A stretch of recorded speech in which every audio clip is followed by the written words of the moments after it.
আসসালামু আলাইকুম বন্ধুরা, আজ আমি রান্না করব পেঁপে দিয়ে চিংড়ি মাছ। আমি পেঁপেগুলো প্রথমে সুন্দরভাবে কেটে ধুয়ে নিয়েছি।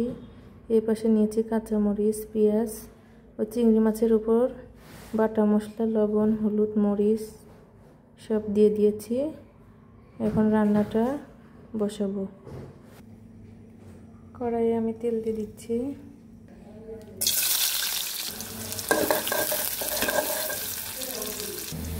এখন কাঁচামরিচ দিয়ে দিলাম।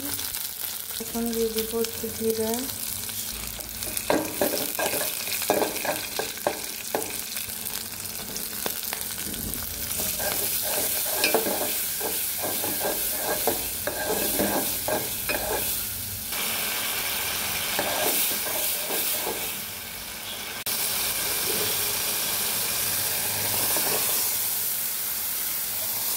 পেঁপেটাকে দিয়ে দিলাম।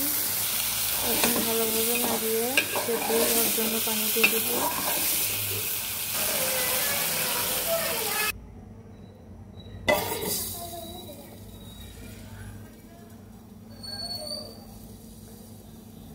ঢাকনাতে ঢেকে কিছুক্ষণ সিদ্ধ করে নিব।